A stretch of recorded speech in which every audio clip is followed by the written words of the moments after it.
अस्सलाम वालेकुम viewers, welcome to my channel. आज की वीडियो में हम थ्योरम डिस्कस करेंगे। चैप्टर 12 है 9th क्लास का, line by sectors and angle by sections, angle by sectors. तो मोस्ट इंपॉर्टेंट थ्योरम है इस चैप्टर का। इसके स्टेटमेंट देखते हैं क्या है। The bisectors of angle of a triangle are concurrent. इसमें कुछ टर्म्स यूज़ हुई हैं, इसको हम पहले समझते हैं क्या है। बाइसेक्टर्स ये क्या होता है और कंकरेंट का क्या मतलब है। ठीक है, बाइसेक्टर्स कहते हैं एक लाइन है ए बी सी, इसको इक्वली टू पार्ट्स में डिवाइड करना, इसको कहते हैं बाइसेक्टर। ये एक लाइन है जिसने ए बी लाइन को इक्वली टू पार्ट्स में डिवाइड किया है, इसको कहेंगे ये इस ए बी लाइन का बाइसेक्टर है। ठीक है, बाइसेक्ट का मतलब होता है इक्वली टू पार्ट्स में डिवाइड करना। जैसे ये भी एक बाइसेक्टर है, ये भी एक बाइसेक्टर है, ये भी एक बाइसेक्टर है। क्योंकि ये ए बी का मिड पॉइंट है, तो जो भी लाइन इस पॉइंट से पास करेगी वो ए बी लाइन का बाइसेक्टर कहलाएगी। ठीक है, ए बी लाइन को इक्वली टू पार्ट्स में डिवाइड करने वाली लाइन को कहेंगे बाइसेक्टर ऑफ दिस लाइन। ठीक है, और कंकरेंट क्या होता है? कंकरेंट या पॉइंट ऑफ कंकरेंसी क्या होते हैं? अगर मैंने 3 लाइंस ली हैं,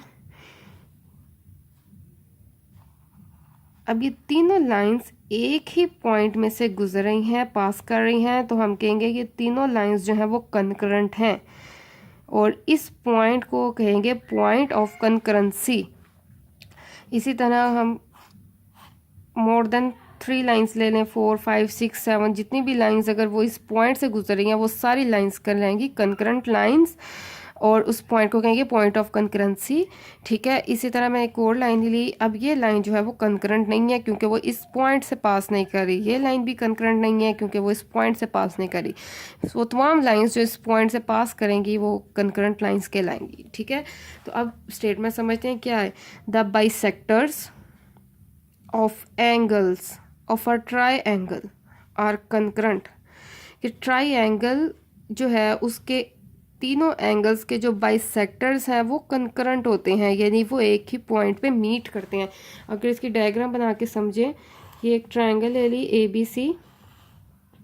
ठीक है, इसके एंगल्स ले लिए, इसके एंगल्स के बाइसेक्टर अगर आप वो कंपास से ड्रॉ करें, प्रकार से ड्रॉ करें, तो आप खुद देखेंगे वो एक ही पॉइंट पे तीनों मीट करेंगे। ये एंगल है, इसका बाइसेक्टर ड्रॉ करते हैं, यानी बाइसेक्ट का मतलब इस एंगल को इक्वली टू पार्ट्स में डिवाइड कर देना। फर्स्ट करेंगे 60 का एंगल है तो ये 30 में इसको डिवाइड कर दिया, बाइसेक्ट कर दिया, तो ये एक बाइसेक्टर ड्रॉ किया। ठीक है, इस तरह इस एंगल का भी ये बाइसेक्टर ड्रॉ किया। अब इस एंगल का भी बाइसेक्टर अगर आपने इक्वल एग्जैक्ट मेजरमेंट के साथ किया तो आप देखेंगे कि जब थर्ड एंगल के साथ भी आप जब बाइसेक्टर लेंगे तो वो लाजमी इसी पॉइंट में से गुजरेगा। तो स्टेटमेंट यही है कि ट्रायंगल के जो एंगल्स होते हैं उनके जब हम बाइसेक्टर्स ड्रॉ करते हैं तो वो एक ही पॉइंट पे मीट करते हैं, यानी वो कंकरेंट होते हैं। ठीक है, ये हमने प्रूफ करना है। अब प्रूफ करने के लिए हम एक डायग्राम ले लेते हैं।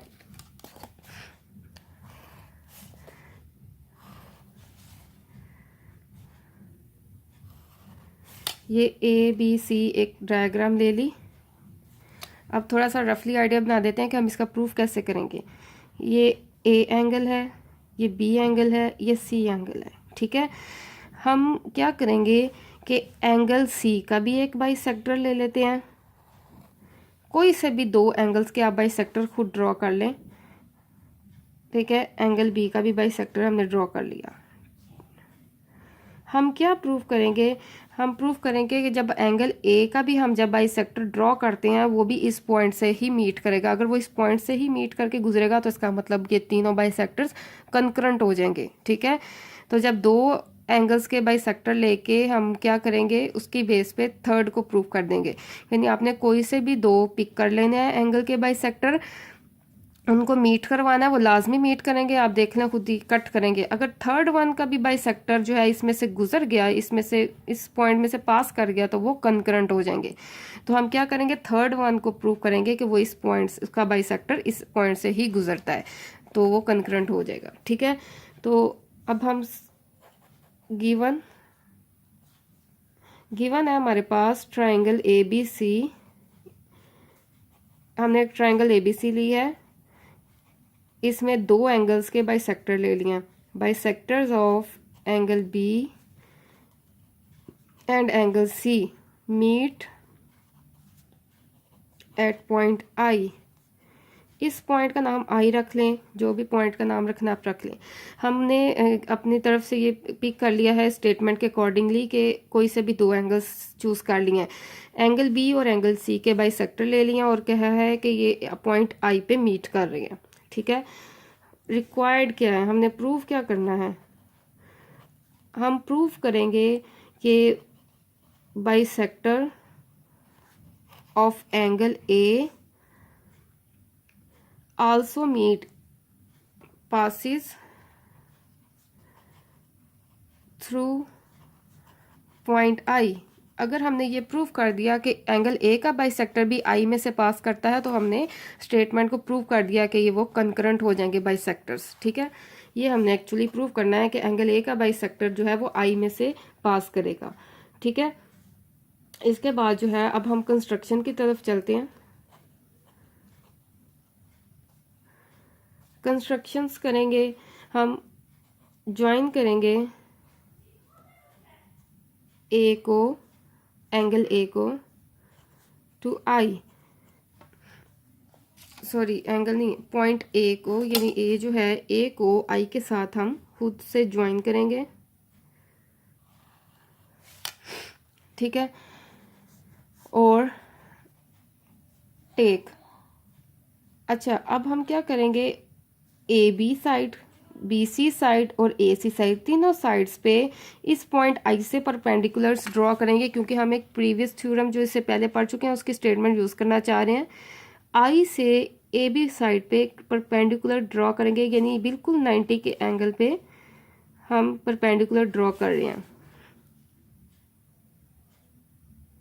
90 के एंगल पे आपने ड्रॉ करने हैं। ये देखें, ये भी 90 के एंगल पे, इनके हम नाम रख लेते हैं, लेबलिंग कर लेते हैं एफ डी ई। अब हमने क्या किया, टेक परपेंडिकुलर लिया है आई एफ, ये देखें आई एफ परपेंडिकुलर लिया है साइड ए बी पर, I F is perpendicular to side A B, I D is perpendicular to side B C, I E is perpendicular to side A C. ठीक है, construction में हमने दो काम किए हैं, एक तीनों साइड्स के परपेंडिकुलर ड्रॉ किए हैं आई से, पॉइंट आई से उन साइड्स पे, और हमने ए से आई को ज्वाइन किया, क्योंकि हमने प्रूव करना है एंगल ए का बाइसेक्टर आई में से मीट करेगा। अब हम प्रूफ करते हैं स्टेटमेंट्स और रीजंस। ठीक है, स्टेटमेंट में हम देखते हैं, ये अब हम ये जो परपेंडिकुलर है आई एफ कंकरेंट होगा, साइड्स को आप ऐसे भी शो कर सकते हैं, आई एफ जो है परपेंडिकुलर वो कंकरेंट है, सॉरी कॉन्ग्रेंट है to perpendicular I D.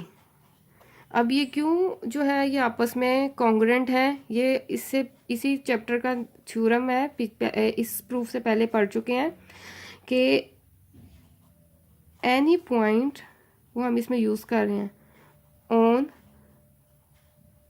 Bisector of angle B, angle is equidistant from its arm. Diagram draw करके इसको समझे, तो ये पहले हम प्रूफ कर चुके हैं कि ये आर्म्स हैं, इनका एंगल ये है। तो एंगल का जो बाइसेक्टर होता है ये, इसमें कोई भी जोन से भी पॉइंट है, कोई भी पॉइंट लें, उसका इस आर्म से डिस्टेंस और इसका उसका इस आर्म से डिस्टेंस हमेशा सेम होगा।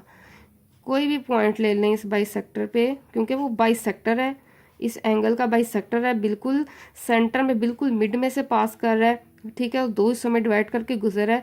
तो इस लाइन पे जितने भी पॉइंट्स होंगे वो इस आर्म्स में से इक्वी डिस्टेंट पे होंगे, ठीक है। तो हमने यही देखा है। अब आप इस पे फोकस करें, एंगल बी पे, जस्ट एंगल बी पे समझें। एंगल बी में हमने एक बाइसेक्टर लिया, तो इस बाइसेक्टर में जितने भी पॉइंट्स हैं उसका इस आर्म से और इस आर्म से डिस्टेंस इक्वल होगा, ठीक है। अब आई जो है बी, ये इस बाइसेक्टर के ऊपर लाई करता है, आई पॉइंट जो इस बाइसेक्टर पे लाई कर रहा है, आई का फिर डी से, यानी आई का इस आर्म से और इस आर्म से डिस्टेंस सेम होगा। तो इसलिए ये परपेंडिकुलर और ये परपेंडिकुलर जो है वो कॉन्ग्रुएंट होंगे, सेम होंगे मेजरमेंट्स में। इसी तरह अब एंगल सी की तरफ जाएं, एंगल सी की तरफ जाएं तो आई ई परपेंडिकुलर वो कॉन्ग्रुएंट होगा, मेजरमेंट्स में सेम होंगे, इक्वल होंगे एंगल परपेंडिकुलर आई डी के, ठीक है। यहाँ पे हम रीज़न देंगे, यही रीज़न दिखेंगे, क्योंकि पॉइंट आई जो है वो लाई करता है on bisector of angle B, angle B के बाइसेक्टर पे है आई, इसलिए आई का यहाँ से और यहाँ से डिस्टेंस इक्वल होगा। और इसी तरह इसका रीज़न देंगे, I lies on bisector of angle C, इसलिए तो इसी वजह से अब ये जो थर्ड वन है, क्योंकि हमने एंगल ए का बाइसेक्टर ड्रॉ किया हुआ आई पे, तो आई का एफ से distance, that's why perpendicular I F congruent होगा परपेंडिकुलर टू आई ई, ठीक है। हैंस हमने प्रूव कर दिया है, hence I lies on bisector of angle A, ठीक है। इसी की यानी कि बात देखें तो एंगल ए, क्योंकि इस पॉइंट आई का डिस्टेंस जो है वो, ठीक है, इस एंगल ए में जो हमने पॉइंट एंगल ए को हमने आई से ज्वाइन किया था। अब आई एफ और आई ई क्योंकि कॉन्ग्रुएंट हैं, तो इसका मतलब ये है कि पॉइंट आई जो है वो एंगल ए के बाइसेक्टर पे लाई कर रहा है, ठीक है। Hence I lies on bisector of angle A, ठीक है। इसका नाम 1 2 रख लें।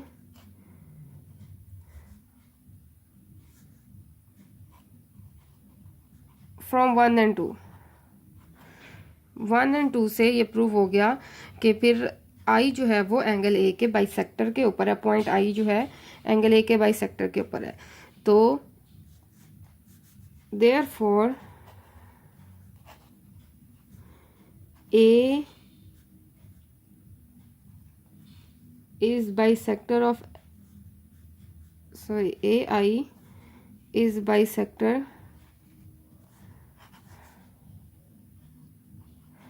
of angle A, इसलिए ये जो AI है वो क्या हो गया, AI जो है प्रूफ हो गया कि AI जो है वो बाइसेक्टर है एंगल A का, यानी वो एंगल A को इक्वली 2 पार्ट्स में डिवाइड करके पास कर रहा है।